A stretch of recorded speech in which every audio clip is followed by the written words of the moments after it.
वंदे तु सर्वसिद्धि ध्रुवे मचरे मणोवमङ्गयं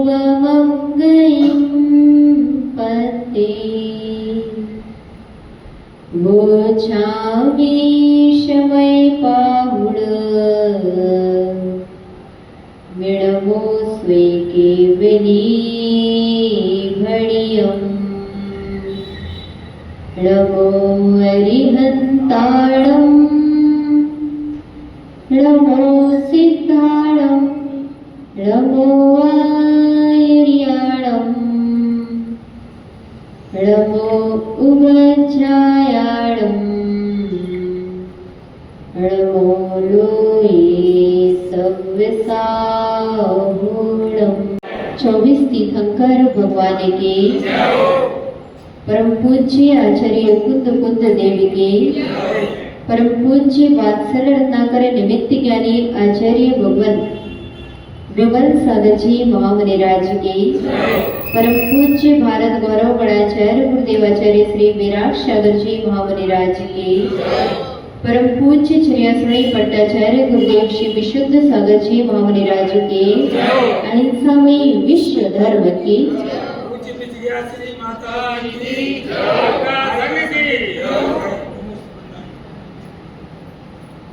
विपुलाचल पर्वत पर अंतिम तीर्थेश श्री वर्धमान स्वामी का शमोसरण लगा हुआ था और प्रभु के शमोसरण में मुख्य श्रोता के रूप में विराजमान राजाधिराज श्रेणिक महाराज ने भगवान से प्रश्न किया कि भगवान संसार में हमें दुख मिलता क्यों है? हमारे जीवन में बहुत सारी प्रसंगतियां आती हैं, कभी दुख मिलता है, कभी सुख मिलता है। आखिर कारण क्या है कि सुख दुख इस संसार में निरंतर बना हुआ है और इस दुख से मुक्त होने का उपाय क्या है? शाश्वत सुख को प्राप्त करने का उपाय क्या है? कृपया मार्गदर्शन देने की कृपा करें। ये प्रश्न केवल श्रेणी का नहीं है, बल्कि प्रत्येक भव्यात्माओं के मन में यह हटा है। ये प्रश्न आता है कि आखिर हमारे जीवन में दुख क्यों बना हुआ है? आप लोगों के मन में प्रश्न नहीं आता? आखिर ये दुख बना क्यों है और दुख दूर हो कैसे? सुख की प्राप्ति हो कैसे? ये प्रश्न हर एक भव्यात्माओं के मन में आता है और विंडवादियों के मन में भी अवश्य आता होगा। जिनेंद्र भगवान ने अपनी दिव्य देशना में कहा कि वो श्रेणिक संसार के समस्त दुखों से मुक्त होने का और सुख को प्राप्त करने का यदि कोई उपाय है तो वह है सम्यक दर्शन। आज तक हमारे जीवन में कष्ट अगर आए हैं तो मिथ्यात्व के कारण और सुख अगर आएंगे तो सम्यक दर्शन के कारण।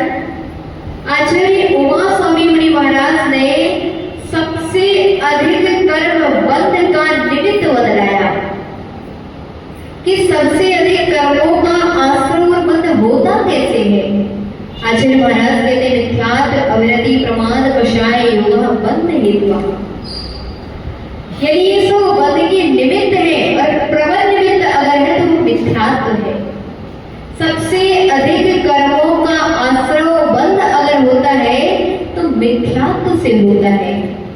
आपके परिणाम अगर भगवान जिनेंद्र देव से हटकर अन्य कुदेवों की ओर जा रहे हैं, समझ लेना 24 घंटे में 23 घंटे आप यहाँ भगवान की आराधना कर रहे हैं, केवल 1 घंटे अन्य स्थानों में आपने आराधना कर ली तो 23 घंटे में दिया कराया सब समाप्त हो गया।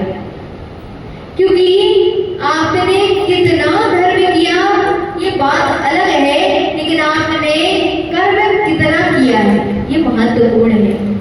बतलाते हैं धर्म करते करते हुए भी व्यक्ति के लिए पाप कर्म का आश्रय हो रहा है कि नहीं हो रहा। अब मान लो उदाहरण के तौर पे आप मंदिर गए, क्या कर्म का आश्रय नहीं हुआ? हमारे यहाँ 25 प्रकार की क्रियाएं करनी है, जिसमें ईर्यापद क्रिया, आदान क्रिया, समाधान क्रिया, अनेक अनेक प्रकार की ऐसी क्रियाओं का वर्णन हमारे यहाँ मिलता है, जिसमें उल्लेख मिला कि आपने पूजा की, पुण्य का संचय हुआ, लेकिन पूजा करने के लिए जो मंदिर की ओर गमन किया है, इसमें कर्मों का आश्रय भी हुआ।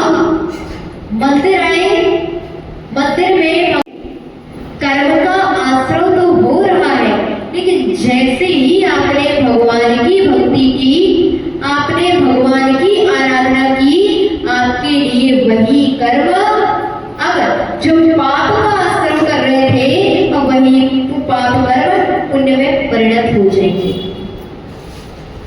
मतलब क्या है? अगर जीवन में सुख मिलना है तो भी कर्म का आश्रय किया है, दुख मिलना है तो भी आपने कर्मों का। दीदी को बिठा लो ऊपर, ऐसा जाओ, आप लोग इस साइड आ जाओ, इस साइड आगे पीछे हो जाओ, आगे बैठ जाओ, खिसक जाओ पीछे, दीदी को बिठा लो, आप लोग आगे आ जाओ, पीछे इस साइड।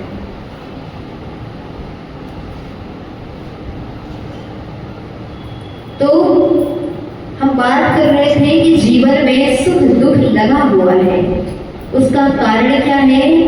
एकमात्र कर्म।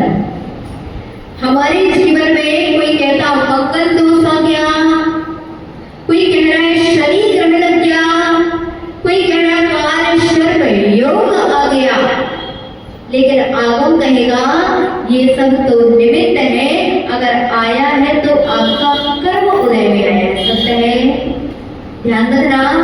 ये काल सर्प योग, ये शनि ग्रहण, ये वास्तु दोष, ये मंगल दोष, ये गुरु दोष, कितने सारे दोष के लिए लोग आज कहीं चबूतरों के चक्कर लगा रहे हैं, कभी किसी मठों के चक्कर लगा रहे हैं, कहीं अन्य कोई गुरुओं के चक्कर लगा रहे हैं। लेकिन ध्यान रखना, ये चक्कर लगाने से कर्मों के चक्कर मिटने वाले नहीं हैं, ये सब तो मिथ्यात्व की ओर आपको ले जा रहे हैं। लेकिन आपने इसकी वास्तविक दशा नहीं समझी। लाइट जल रही है, पंखा चल रहा है, कूलर चल रहा है, और भी उपकरण लाइट आदि के चल रहे हैं, हमने नाम अलग अलग दे दिए, ट्यूबलाइट, पंखा, माइक, साउंड, कूलर, लेकिन सच बताना ये चल किसके निमित्त से रही है? अगर बिजली ना होती, बिजली की तरंगें यहाँ पर ना होती, तो ना ट्यूबलाइट जलने वाली थी, ना कूलर चलने वाला था, ना माइक सिस्टम चलने वाला था। सत्य है, यानी निमित्त अगर है तो बिजली है। ठीक इसी प्रकार हमारे जीवन में जो जो कष्ट है, कष्ट अगर है तो मुख्य 3 ही है। कितने? 3, ज्यादा कष्ट नहीं है। अगर सारे कष्टों का निचोड़ अगर निकाला जाए तो 3। घर में आर्थिक परेशानी बनी हुई है, समझ लेना आर्थिक कष्ट है, पैसा आता है रुकता नहीं है, सब आर्थिक परेशानी है।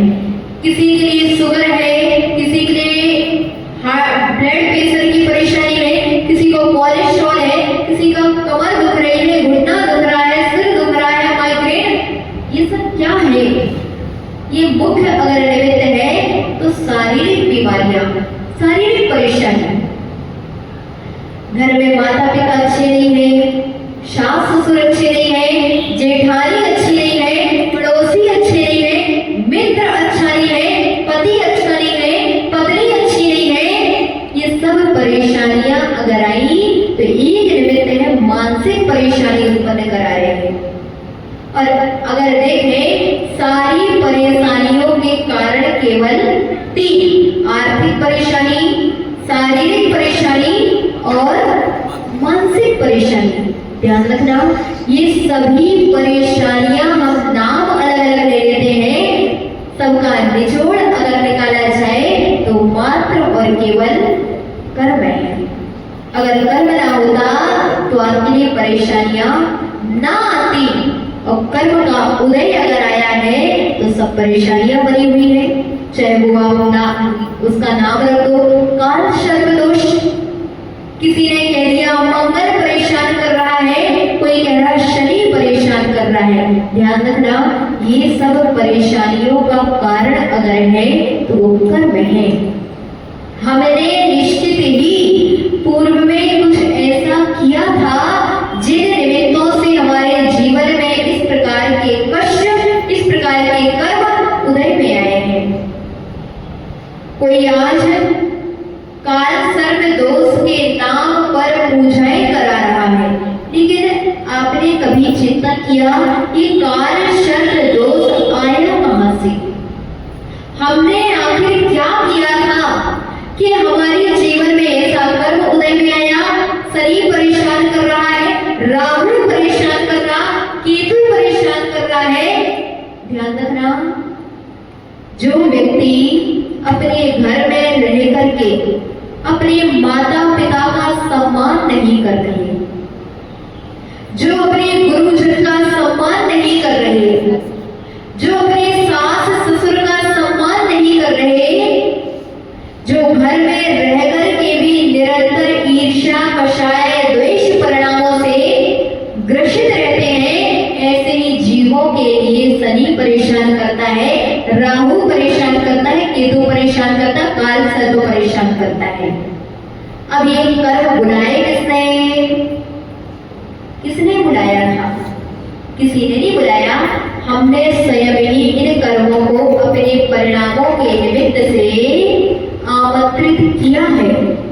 बड़े बड़े महापुरुष हो चुके, हम तीर्थंकर आदिनाथ के विषय में पढ़ते हैं। आदिनाथ वही आदिनाथ है जिनके जन्म के पूर्व ही रत्न की वृष्टियां हुई, जिनके जन्म के बाद बतलाते हैं इतने विशेष अनुष्ठान किए गए, भगवान को सुमेरु पर्वत में ले जाया गया। बतलाते उस समय पूरा का पूरा स्वर्ग खाली हो गया। कहाँ गए? भगवान का जन कल्याणक बनाने के लिए यहाँ उपस्थित हो गए। वही आदिनाथ थे जिनका भोजन भी ऐसा नशा नहीं था, उनका भोजन भी आता था तो स्वर्ग से आता था। इंद्र के भवन के सामने स्तंभ बने रहते हैं और उन स्तंभों में ऐसी पोटलियां लटकी होती हैं, उन पोटलियों में वस्त्र भी आते हैं, उन्हीं पोटलियों से आभूषण भी आते हैं और उन्हीं पोटलियों से भोजन आदि भी आता है। यानी कि तीर्थंकर का भोजन भी दिव्य होता है, तीर्थंकर के आभूषण वस्त्र भी दिव्य होते हैं। और ऐसी विशेषता है कि भगवान जब तक गृहस्थ में रहते हैं तब तक उनकी पूरी प्रतिक्रिया का निर्वाह अगर करते हैं तो देव ही करते हैं। लेकिन जब भगवान आदिनाथ ने दीक्षा ली, 6 माह पूर्ण हुए, भगवान मुद्रा ले करके गली गली, शहर शहर, नगर नगर में भ्रमण कर रहे थे, उस समय पड़गावन करने वाला क्यों नहीं मिला? प्रश्न है। तीर्थंकर थे, वही देव क्या बता नहीं सकते थे कि भाई पड़गावन ऐसा करना है, फिर भी देव आए क्यों नहीं? वही आदिनाथ थे जिनका गृहस्थ में दिव्य आहार होता था, आज वो देव कोई बताने नहीं आ पा रहे। ध्यान रखना, जब तीव्र पाप कर्म का उदय होता है तब देव भी सहायक नहीं हुआ करते, और जब पुण्य का उदय भी होता है तो हमारे पराये, हमारे शत्रु भी हमारे सहायक हो जाया करते हैं। तीर्थंकर आदिनाथ का चिंतन करना चाहिए कि वही आदिनाथ थे जिनके जीवन में इतना वैभव था, लेकिन वह वैभव उस पाप कर्म के उदय में काम नहीं आया। पूरे 7 माह 9 दिन तक भगवान मुद्रा लेकर के भ्रमण करते रहे, लेकिन किसी ने उनको पढ़ाया नहीं, कोई पढ़ाने वाला नहीं मिलता था, किसी को विधि नहीं आ रही थी, क्योंकि विधि जब अच्छी नहीं होती तब दिमाग चलता नहीं है। जब विधि अच्छी नहीं होती तब हमारे जीवन में हम अच्छा क्या करें इसका विवेक जागृत नहीं होता। भगवान का भी ऐसे तीव्र पाप कर्म का उदय था कि भगवान चाह रहे थे आहार करना, लेकिन आहार मिल नहीं पा रहा था। भगवान चाह रहे थे कि हमारे लिए आहार हो, लेकिन आहार कराने वाले खड़े रह गए, लेकिन आहार दे नहीं पाए। तब तक जब तक कि पाप कर्म का उदय था। ध्यान रखना, कर्म तीर्थंकर को भी नहीं छोड़ता। पार्श्वनाथ के जीवन में भी कर्म का उदय आया, सुपार्श्वनाथ भगवान के भी जीवन में कर्म का उदय आया, भगवान महावीर स्वामी के भी जीवन में कर्म का उदय आया। हमारे तिलोई पढ़ते ग्रंथ में उल्लेख मिलता है 3 तीर्थंकरों के जीवन में उपसर्ग हुए। तो ध्यान रखना कि उपसर्ग कहीं और से नहीं हुए थे, उपसर्ग हुए थे तो कर्म के उदय से हुए थे। तात्पर्य यह है कि तीर्थंकर को भी कर्म छोड़ते नहीं है। जब तीर्थंकर को कर्म ने नहीं छोड़ा तो हम और आप कौन से खेत की लौकी हैं। जब जीवन में कष्ट आते हैं, जब परेशानियां आती हैं, हम दोष देते हैं इनकी वजह से कर्म आ रहे हैं, इनकी ये तो निमित्त है। उपादान किसका है? कुत्ते के लिए अगर लाठी मारी जाए तो वो कुत्ता लाठी को पकड़ता है, और अगर शेर को लाठी मारी जाए तो शेर लाठी मारने वाले को नहीं पकड़ता, शेर लाठी को नहीं पकड़ता, शेर लाठी मारने वाले को पकड़ता है। ऐसे मिथ्या दृष्टि जीव जो होता है वो श्वानवत होता है। जब उसके जीवन में कष्ट आते हैं तो वह दोष अगर देता है, मान लीजिए अगर घर में सास खराब है तो आप दोष किसको देंगे? हैं?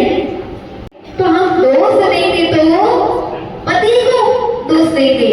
पत्नी खराब है तो सैलू भैया दोष किसको देंगे? पत्नी खराब है। लेकिन सम्यक दृष्टि जीव ना तो सास को दोष देता है, ना पत्नी को दोष देता है, ना पति को दोष देता है। अगर दोष देता है तो स्वयं के कर्मों को दोष देता है। मैंने ही कुछ ऐसा किया होगा जो आज निमित्त ऐसे मिल रहे हैं। ध्यान रखना, ये निमित्तों का खेल है। के ऊपर उपसर्ग किया, मुनि बनने के बाद भी अपने ही भांजे ने उपसर्ग कर डाला। लेकिन ध्यान रखना, सर्ग करने वाला भले ही वह रहा हो, लेकिन कराने वाला यदि कोई रहा है तो कर्म रहा है। काल सर्प दोष के कारण दुकान नहीं चलती।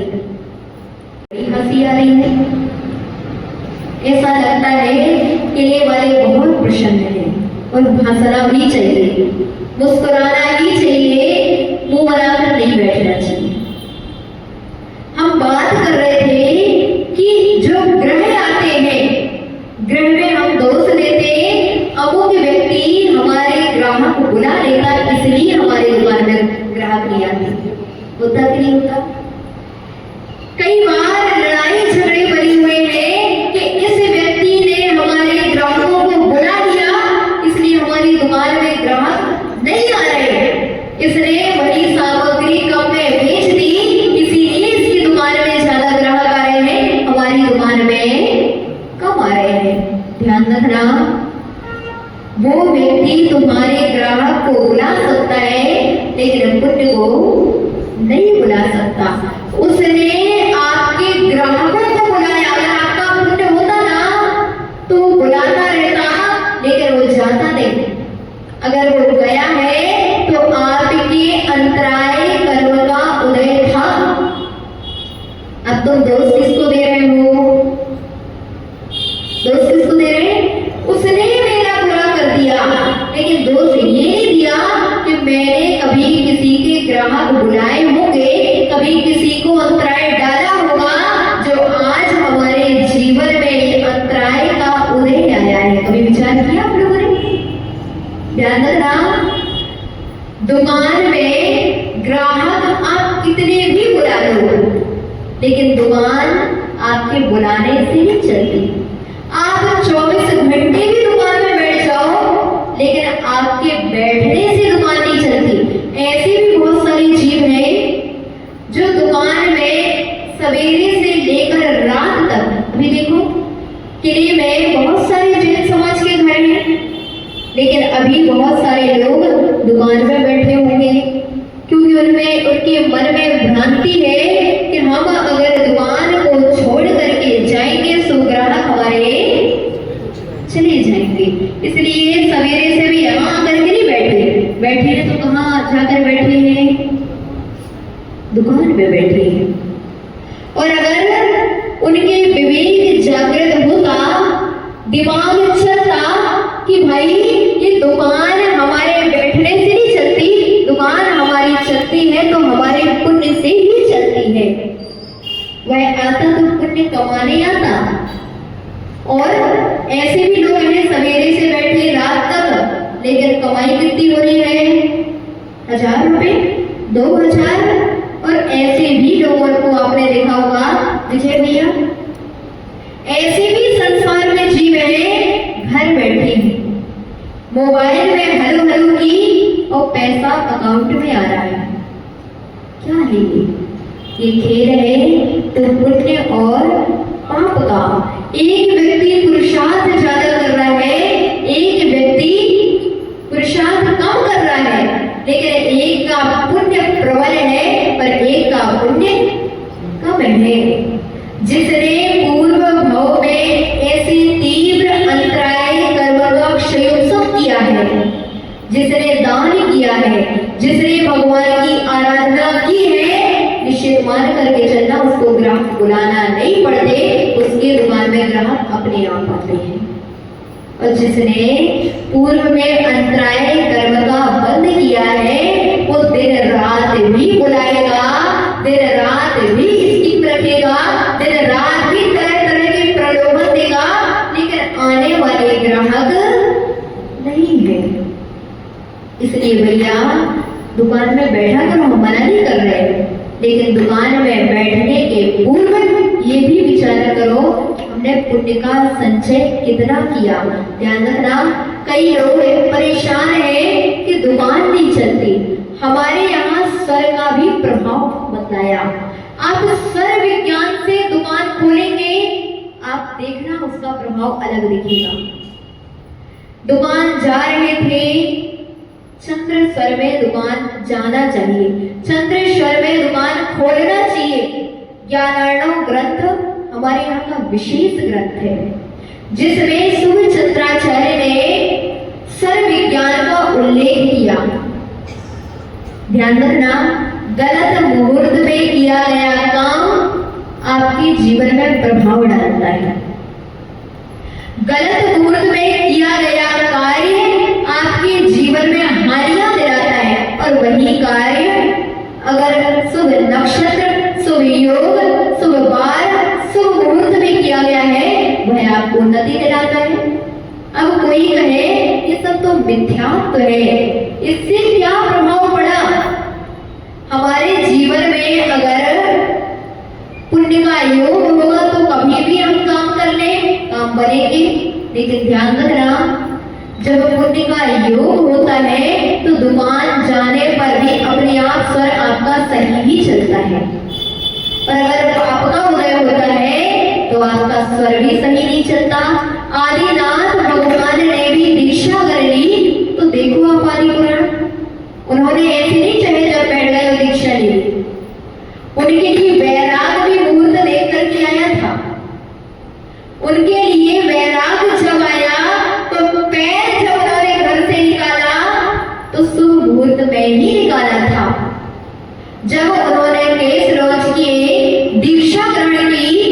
तो शुभ मुहूर्त में ही पढ़ो आप आदि पुराण, शुभ मुहूर्त में की थी।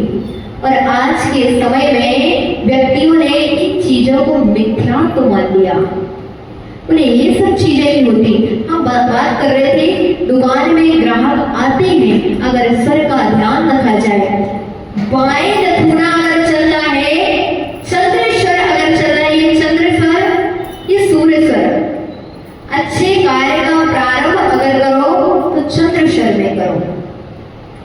घर से बाहर निकलो, कहाँ जा रहे थे, दुकान जा रहे थे, चंद्र स्वर में निकलो। दुकान में प्रवेश कर रहे थे, आप देखो दीक्षा के समय में साधु जन जब दीक्षा लेते हैं, गुरु कहते हैं पहले सर देखो कौन सा सर चल रहा है, जो सर चल रहा हो उसी कदम को आगे बढ़ाओ। ऐसे जितने दुकानदार हैं वे पहले सर चेक किया करें, हमारा सर कौन सा चल रहा है। अच्छी बात है बाया सर चले तभी बाहर पैर निकालो, और नहीं चल रहा बाया सर तो दाया चल रहा है तो सबसे पहले दाया पैर आगे बढ़ाओ। दुकान में प्रवेश भी करो तो सर देख करके करो। हम बात कर रहे थे कर्म की। कर्म जब आते हैं तो हमारे जीवन में कष्ट देते हैं।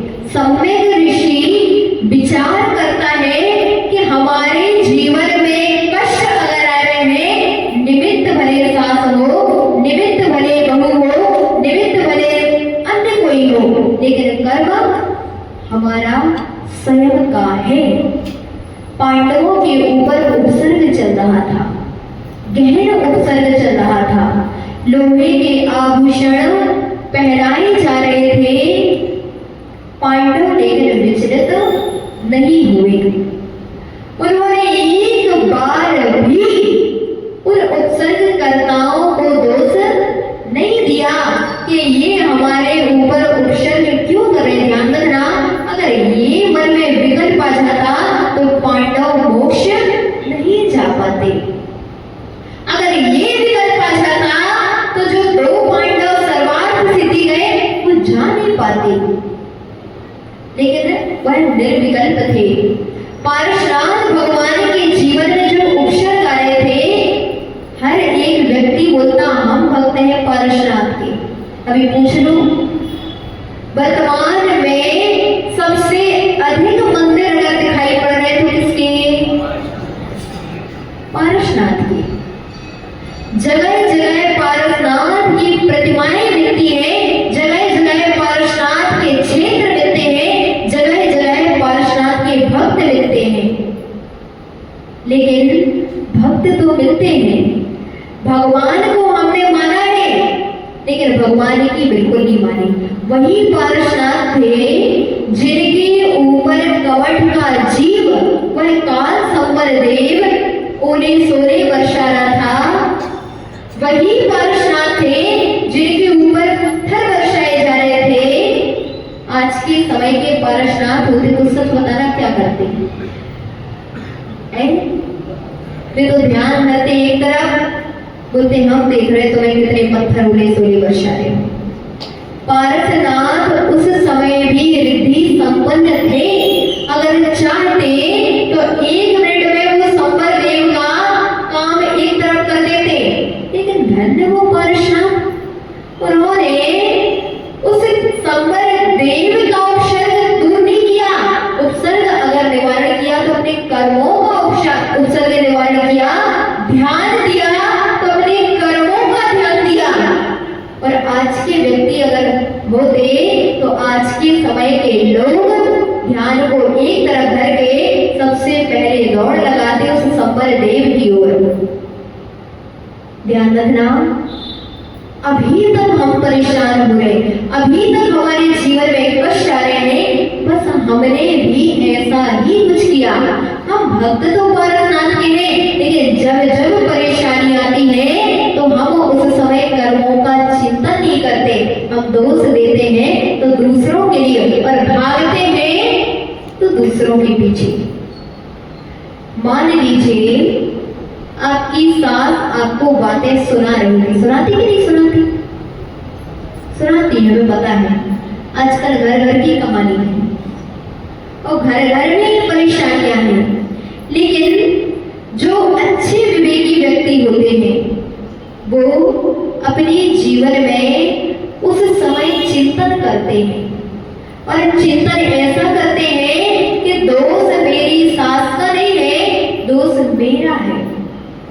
मैंने ही ऐसे कर्म का आश्रय किया है कि सास बुरी मिली, मैंने कर्म का ऐसा आश्रय किया कि आज सास केतुमती जैसी मिली, अगर पुण्य का योग होता तो सास भी कौशल्या जैसी मिलती। आज पाप कर्म का उदय है कि बेटा हमें पुण्य जैसा मिला, पुण्य का योग होता तो हमें बेटा भी राम की तरह मिलता। ध्यान देना, श्रेणिक के लिए पुत्र अगर बुरा मिला था, वही श्रेणिक था जिसके लिए आगामी समय में तीर्थंकर बनना है। लेकिन ऐसा क्या कर्म का उदय आया कि अपने ही बेटे ने काल कोठरी में डाल दिया, जेल भिजवा दिया, तालों में बंद कर दिया। किसने बंद किया था? किसने बंद किया? सच बताना, जोर से बोलो ना, आप लोग का मौन है क्या? श्रेणिक के लिए अशोक चाचा, श्रेणिक के लिए जेल में बंद कर दिया। अब आप ये बताओ किसने बंद किया है? सच बता ना, कर्म उदय में आया था कि कुड़ी उदय में आया था? बस ये विवेक जब हमारे जीवन में कष्ट आए तब ये विवेक चला कहाँ जाता है? जब हमारे जीवन में कष्ट आते हैं, परेशानी आती है, पुत्र हमें यहाँ बुलाए वो सुनता नहीं है, होता कि नहीं होता ऐसा? अब उस समय हम गालियां किसको देते हैं? कभी आज तक आपने अपने बारे में कभी चिंतन किया उस समय कि गाली हम इसको दे रहे, गलती क्या सच में इसकी है? ध्यान रखना, गलती उसकी नहीं है, गलती अगर है तो हमारे स्वयं की है। हमने ही ऐसे पाप कर्म का संचय किया था कि हमारे लिए पुत्र ऐसा मिला है जो हमारी आज्ञा स्वीकार नहीं करता, पुत्र भी व्यसनी मिला है। अब इसमें अपने कर्मों का चिंतन करना चाहिए। गाली दूसरे को मत दो, गाली देने से काम बनने वाला नहीं है। आप चिंतन करो, आप मंथन करो, आप कर्मों का अपने आप ये विचार करो कि हमने आखिर में ऐसा क्या किया था। श्रेणिक ने भी पूर्व भाव में कुछ ऐसा किया था, उसी भाव में पूर्व समय में वही कुड़िक था जिसके लिए याद है, पढ़ा आपने श्रेणिक चरित्र? क्या किया था? वही कुड़िक थे जो पहले पूर्व अवस्था में मुनि व्रत को धारण करके भ्रमण कर रहे थे, लेकिन श्रेणिक ने मना कर दिया कि मुनि महाराज को कोई पड़गमन नहीं करेगा। आज वही मुनि महाराज कर्म के उदय से पुत्र के रूप में उत्पन्न हुए और आज वही कर्म जिसने पूर्व में श्रेणिक ने ही तो मुनि महाराज के लिए अंतराय डाला था, मुनि महाराज की अवहेलना की थी, मुनि महाराज की अवहेलना की थी, वही कर्म आज उदय में आया। किसके रूप में? के रूप में। अब दोष किसका? पुत्र का कि कर्म का? बस जब जब आपके जीवन में कष्ट आए, जब जब परेशानी आए, जब जब आपको ऐसे निमित्त मिलने लग जाए, तब दोष देना अपने आप को कि हमने ऐसा कर्म किया है जो हमारे जीवन में ऐसे निमित्त मिले हैं। ध्यान रखना, हर समय निमित्त खराब होते नहीं थे, कभी वही निमित्त बुरे भी होते हैं, पर पुण्य के योग से वही निमित्त अच्छे भी हो जाते हैं। जैसे उदाहरण के तौर पे राम कब तक अच्छे थे? जब तक सीता का पुण्य का योग था। वही राम बुरे कब हो गए? जब सीता का पाप का उदय आ गया। जब तक पुण्य का योग था, सीता के लिए राम सबसे ज्यादा चाहते थे। जब तक सीता के पुण्य का योग था, तब तक राम के लिए प्राणों से भी अगर प्रिय थी तो वह सीता थी। अगर एक मिनट के लिए सीता यहाँ वहां ओझल हो जाए तो राम कहीं पत्थरों से पूछते थे, कहीं चट्टानों से पूछते थे, कहीं पेड़ों से पूछते थे, मेरी सीता को देखा क्या? पर जब वही सीता का पाप कर्म का उदय आया, तब किसने जंगल छुड़वाया था? किसने घर से निकाला था? गलत, अब भूल गए आप लोग। किसने? ध्यान रखना, बस यही विवेक हमारे अंदर जागृत करना है। जब पुण्य का योग होता है तब हमारे अपने अच्छे हुआ करते हैं, और जब पाप का योग होता है तो वही अपने पराये बनने में समय नहीं लगता।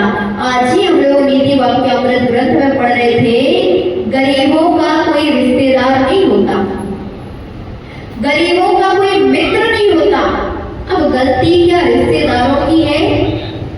गलती क्या मित्रों की है?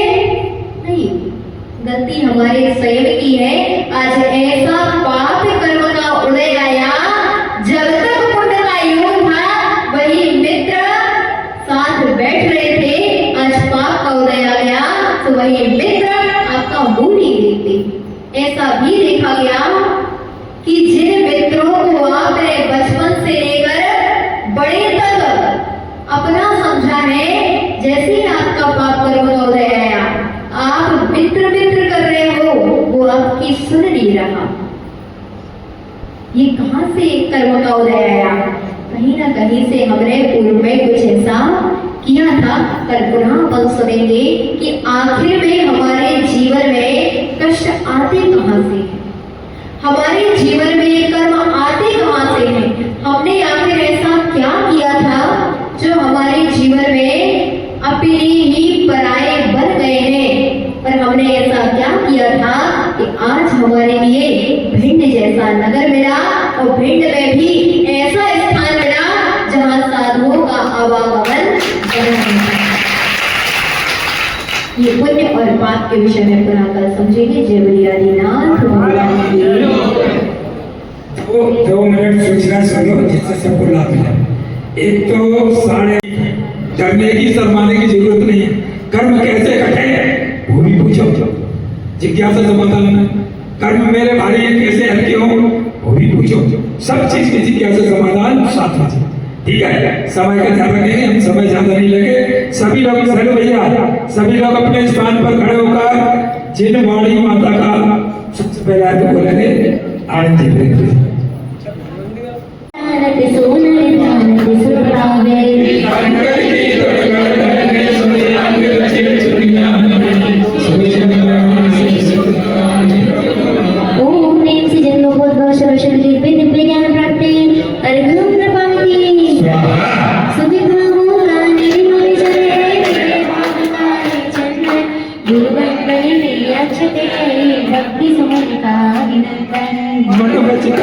आत्मसमर्पण